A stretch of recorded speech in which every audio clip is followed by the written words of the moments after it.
Okay. తను US వెళ్ళిపోయాడు కదా! ఓకే. ఇప్పుడు దాకా యూఎస్ ఉండి మొన్ననే వచ్చాడు. మొన్ననే వచ్చి ఏదో వెబ్ సీరీస్ చేస్తూ ఉన్నాడు. అది కూడా తన బాడీ అదంతా బక్కగా అయిపోయాడు. నేను చెప్పాను చాలా ఆఫర్‌లొచ్చాయి. ఎలాంటి పర్సనో తెలుసా? ఇప్పుడు ఎవరైనా ఆఫర్ వస్తే ఆఫర్‌ని పిక్ చేసుకొని తర్వాత ఆ ఆఫర్ చేసుకుంటూ, ఆ క్యారెక్టర్ చేసుకుంటూ బాడీ పికప్ చేసుకుందాం అనుకునే మనుషులు. బట్ ఆడ అలా కాదు. ఫస్ట్ నేను పర్ఫెక్ట్‌గా అవ్వాలి. జిమ్ చేయాలి, డాన్స్ నేర్చుకోవాలి, మంచి బైసెప్స్ పెంచాలి. అప్పుడు నేను యాక్సెప్ట్ చేస్తా ఆఫర్స్ వస్తే అని కూర్చున్నాడు ఇన్ని రోజులు. ఇన్ని రోజులు ఎంతో కొంత పికప్ అయ్యాడంటే ఇన్ని రోజులు గ్యాప్ తీసుకున్నాడు. ఇండియాకి వచ్చి అవన్నీ చేసుకుంటున్న టైంలో డైరెక్ట్ బిగ్ బాస్ వచ్చింది.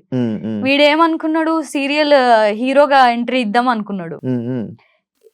హీరోగా వచ్చాయి ఆఫర్స్. బట్ ఇంకొంచెం హీరోకి తగ్గట్టుగా బాడీ ఉండాలి అని చెప్పి వెయిట్ చేశాడనమాట. నేను చాలా సార్లు చెప్పా, బ్రో ఇప్పుడు ఈ రోజుల్లో ఆఫర్ రావడం చాలా ఎక్కువ, నువ్వు ఫస్ట్ యాక్సెప్ట్ చేసేసే తర్వాత నీ బాడీని పికప్ చేద్దు గాని అని చెప్పేదాన్ని. లేదు షబ్బు నాకు కాన్ఫిడెంట్ రాదు నేను చెయ్యాలంటే అని చెప్పి అలా చేశాడు. బట్ అన్ఫార్చునేట్లీ బిగ్ బాస్ పెద్ద గోల్, పెద్ద ఆపర్చునిటీ వచ్చింది. ఆలోచన మనోడు ఎలా ఉంటే మంచి మంచిగా తెలివైనోడేనా? చాలా తెలివైనోడు, బాగా ఆలోచిస్తాడు. అదే సింపతి డ్రామా అంటే నువ్వు యాక్సెప్ట్ చేస్తావా? లేదు ఆ పర్సన్ అనేది అంతే. తను మాట్లాడుతూనే కళ్ళల్లోంచి వాటర్ వచ్చేస్తాయి తనకి. చాలా సెన్సిటివ్, చాలా ఎమోషనల్. తను పెరిగిన సిచ్యువేషన్స్ అలా చేసేసాయి తనని. మమ్మీ దగ్గర పెరిగినట్టున్నాడు చిన్నప్పటి నుంచి. మమ్మీ చనిపోవడం, తర్వాత తాతయ్య, ఇంకా చెప్పేవాళ్ళు ఎవరు లేరు. డాడీ ఫస్ట్ డాడీ చనిపోయారు. సో డాడీ లేకపోవడం, మమ్మీ లేకపోవడం, తాతయ్యతోనే ఉండడం, ఒంటరితనం, ఆ బాధ, మమ్మీ చనిపోయిన సిచ్యువేషన్స్, డాడీ చనిపోయిన సిచ్యువేషన్స్, మేబీ వాళ్ళ స్టెప్ ఫాదర్ ట్రీట్ చేసిన సిచ్యువేషన్స్ కూడా అయి ఉండొచ్చు, అవి మనకు తెలీదు. ఫాదర్ టాపిక్ వచ్చింది. మీ ఫాదర్ ఫుల్ బర్త్డేస్ కూడా చేసుకోవు, ఏవి అంత సెలబ్రేషన్స్ ఏమి ఉండవు, ఎప్పుడప్పుడు లోన్ ఫీల్ అవుతావు. ఫాదర్ అనగానే లైక్ ఏ స్టోరీ చేసినా బాగా కనెక్ట్ అయిపోతుంటావు. ఏంది కదా? నాకు చాలా ఇష్టం చిన్నప్పటి నుంచి డాడీకి వచ్చి.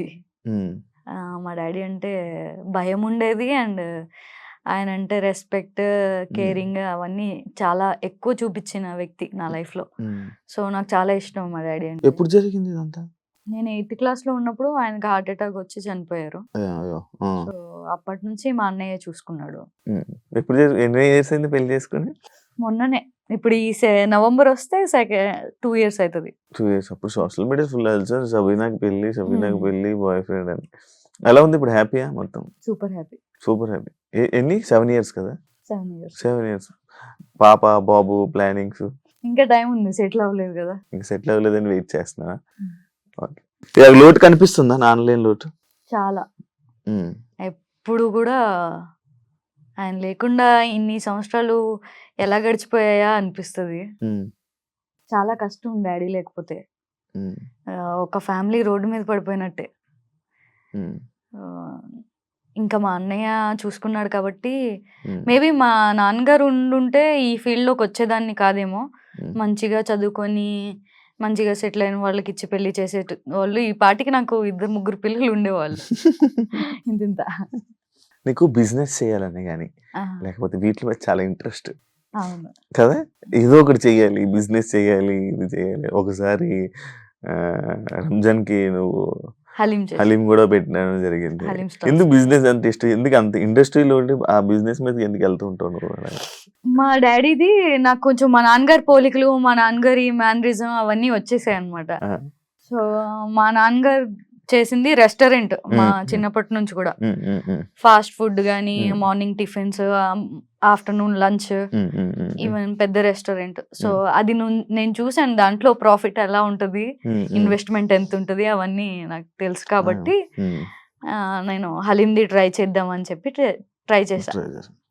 సూపర్, మంచి బిజినెస్ పర్సన్ అయితే. బట్ ఏమి నాకు చేత కాలేదు చెప్పాలంటే చేయడం. లాస్ అని కాదు, ప్రాఫిట్ అని కాదు, అలా కవర్ అయిపోయింది. పెట్టినవి వచ్చేసాయి. మూవీ కమిట్మెంట్స్ గురించి నువ్వు మాట్లాడు, ఎక్స్పీరియన్స్ చేసినట్టున్నావు కదా, ఏం దాని గురించి చెప్పు. అంటే స్టార్టింగ్ కెరియర్‌లో బేసిక్‌గా ఎక్కడైనా ఆడిషన్స్ జరుగుతున్నాయంటే వెళ్ళేదాన్ని ఆఫీస్‌కి. హ్మ్. ఆఫీస్‌కి వెళ్ళినప్పుడు అక్కడ ఒక డైరెక్టరు, ప్రొడ్యూసరు ఉండేవాళ్ళు. హ్మ్. స్టోరీ చెప్పేవాళ్ళు. చెప్పి డైరెక్ట్ కమిట్మెంట్ ఉంటది ప్రొడ్యూసర్‌కి లేదా డైరెక్టర్‌కి అని డైరెక్ట్ అడిగేవాళ్ళు. హ్మ్. అప్పుడు కమిట్మెంట్ అనే వర్డ్ కూడా తెలిసేది కాదు. అంటే సినిమాకే కమిట్మెంట్ అయిపోవాలని అనుకుండేదండి. ఆ! తెలిసేది కాదు. అప్పుడు తీసుకెళ్ళిన కాస్టింగ్ డైరెక్టర్ వాళ్ళుంటారు కదా! హ్మ్. ఏంటి అనంటే దానికి మీనింగ్ చెప్పేటోళ్ళే. అమ్మ నీ అమ్మ ఎక్స్‌ట్రా మనది వేరే లెవెల్ ఉంటది కదా! ఆ! ఎక్స్‌ట్రా చేయొద్దు. ఇలాంటి ప్రాజెక్ట్స్ మన దగ్గర తీసుకురావద్దు ఆ! అని చెప్పి అప్పటినుంచి మూవీస్ అంటే భయముండేది. హ్మ్. బట్ తర్వాత నాకు అర్థమైందేంటంటే హ్మ్. ఏదైతే కమిట్మెంట్స్ ఇలా కాస్టింగ్ కౌచ్ ఉంటదో హ్మ్. వీళ్ళందరూ అడిగిన వాళ్ళు ఇలా చేసేటోళ్ళు ఎవ్వరి సినిమా కూడా సెట్స్ మీదకెళ్ళదు. హ్మ్. వీళ్ళు ఒక కృష్ణానగర్‌లో, యూసఫ్‌గూడలో ఒక ఆఫీస్ తీసేసుకొని, ఒక టేబుల్ ఏసేసుకొని, కాలు మీద కాలేసుకొని కూర్చొని, వచ్చిన వాళ్ళని ఇంటర్వ్యూ చేసుకొని, బకరాలు ఎవరు దొరుకుతారు అని చూసుకునే రకాలు వీళ్ళు. హ్మ్. వాళ్ళకి కొత్తగా ఇండస్ట్రీ వచ్చే వాళ్ళు ఎవరైనా దొరికారనుకో, హ్మ్. అంతే ఇంకా బలైపోయినట్టే అమ్మాయిలు. అమ్మాయిలు. హ్మ్. తెలియని వాళ్ళు ఎవరైనా మేబీ ఛాన్స్ వచ్చేస్తదేమో, ఏదైనా చేసేద్దాం, చింపేద్దాం అనుకోని ట్రిప్ అయ్యారంటే అంతే ఇంకా. నేనిచ్చే సజెషన్ అయితే అమ్మాయిలకి చాలా మంది అడుగుతూ ఉంటారు. హ్మ్. చాలా మందికి ఇలాంటోళ్ళు దొరుకుతారు. జాగ్రత్తగా ఉండండి. ఆ! మన చేతుల్లో ఉంటది మనం ఏం చేయాలి అన్న. మనం ఎలా ఉన్నా కూడా మనకు ఆఫర్స్ వస్తాయి మనలో టాలెంట్ ఉంటే. నీ జీవితంలో నీకు బాగా ఎక్స్‌పీరియన్స్ అయ్యి చాలా లైఫ్‌లో అప్ అండ్ డౌన్స్ చూసావు. లైఫ్‌లో చాలా ఎక్స్‌పీరియన్స్ అయ్యావు. కొన్ని కొన్ని నీతి సూక్తులు చెప్తుంటావు అప్పుడప్పుడు. ఏం చెప్పానురా? నార్మల్‌గా తెలుస్తాయి కదా! నాకు అర్థమవుతది కదా! చెప్తున్నప్పుడు మాట్లాడుతున్నప్పుడు. ఆహా! ఇంకా మంచి ఎక్స్‌పీరియన్స్ లైక్ ఏం నేర్చుకున్నావు లైఫ్‌లో నీ లైఫ్ జర్నీలో నువ్వు ఏం నేర్చుకున్నావు? నాకేం నేర్చుకున్నట్టు ఏం అనిపించట్లేదు. హ్మ్. నేర్చుకోలేనిది ఇంకా ఏంటి? పేషెన్స్ ఎక్కువుండాలి. ఎక్కువుందండి. కోపం తక్కువుండాలి. ఆహా! ఆ! ఎవరినైనా మడతపెట్టి మాట్లాడేంత నీలాగా నీలాగా ఎవరినైనా మడతపెట్టి మాట్లాడేంత టాలెంట్ ఉండాలి. నేను మడతపెట్టి మాట్లాడతానా? బాగా. బేసిక్‌గా ఇండస్ట్రీలో ఎక్కువ కాలం ఉండాలంటే హ్మ్. కోపం తక్కువుండాలి. హ్మ్. పేషెన్స్ ఎక్కువుండాలి. హ్మ్. మాట్లాడడం రావాలి. ఒబీడియంట్‌గా ఉండాలి. హ్మ్. రెస్పెక్ట్‌ఫుల్‌గా ఉండాలి. అంతే. ఇది నేర్చుకున్నా. సీరియల్స్ నీకు నడుస్తుందా? బావుంది. పేమెంట్‌ల పరంగా దీని పరంగా. ఇంక జీవితాంతం సీరియల్స్ చేసుకొని ఉంటావా? సినిమాలకి వాటికి ట్రై చేయవా? చేస్తున్నా. హ్మ్. రీసెంట్‌గా 'రాస్తారుంది భలే ఉన్నాడే' మూవీ చేశా. హ్మ్. ఇంకొకటి 'ప్రియదర్శి' గారిది చేశా. అది రిలీజ్‌కి ఉంది. హ్మ్. హ్మ్. హ్మ్. హీరోయిన్ ఫ్రెండ్ క్యారెక్టర్స్ వస్తున్నాయి నాకు ఎక్కువ. యాక్టింగ్ ఫీల్డ్‌లోని సీరియల్స్ అంటే సీరియల్స్. సినిమాకి సీరియల్‌కి సంబంధం లేదంటారు. సీరియల్స్ అంటే ఒక చూపు చూస్తారు. సీరియల్స్ అంటే లైక్ ఉన్నది.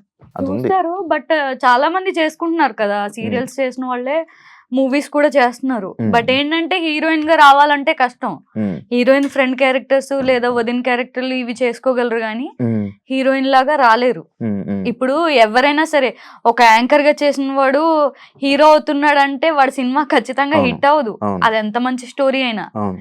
నిన్ను టీవీ స్క్రీన్‌లో చూసే మనిషిని హ్మ్. థియేటర్‌లోకెళ్ళి చూడాలి అని జనాలు అనుకోరు. హ్మ్. హ్మ్.